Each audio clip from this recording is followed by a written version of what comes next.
My name is Elaine Stevens, and I'm a writer and producer based here in South Mississippi. My involvement with the Mental Health Association started many years ago when I was working at IP Casino, and we sat around the table with an extraordinary group of people brainstorming on how we were going to raise money for the Mental Health Association. And I looked at Kay and I said to her, "Don't worry, just be happy." And all of a sudden we came up with this idea, and it has been contagious and it's very successful thanks to the volunteers and the staff at the Mental Health Association, and my work still continues. I have a good friend, Melody Worsham, that works there, and she keeps me up to date on all the amazing programs that Mental Health Association is doing.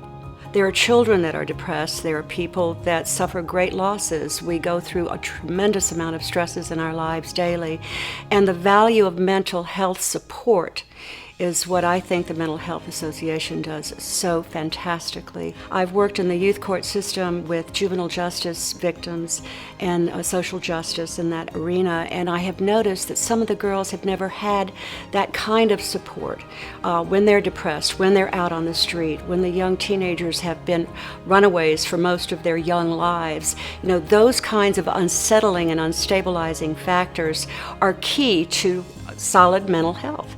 I personally myself suffer from depression, and I have noticed that if we do help others with mental illness, it sort of relieves us of that stigma that has been surrounding our culture for so long.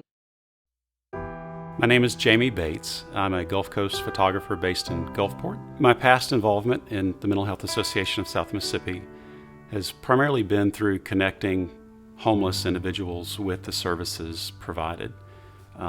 There's one gentleman in particular who was in the woods for about a 4.5-year period, living in a tent in the same camp. And so I would visit him often and see how he was doing, take him food. Friends would donate clothing to give to him. And eventually we came to a point where I discovered that there was an apartment program through the Mental Health Association. He was hesitant to leave the woods because of his dogs. And so it took us about 6 weeks to convince him that his life would be better in an apartment. Mental Health Association provided that apartment, worked with him, helped to furnish the apartment and provide him with clothing and stability, and just loved on him.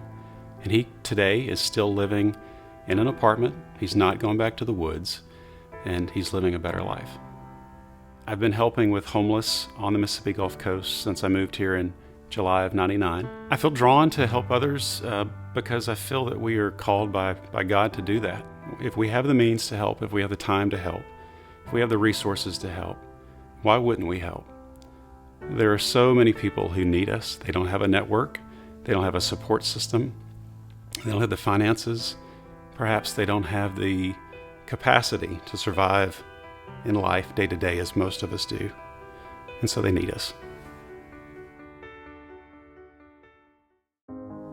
If we look to God's Word as to how we are to respond to those in our community, one of my favorite scriptures is 1 John chapter 3, verse 17 and 18.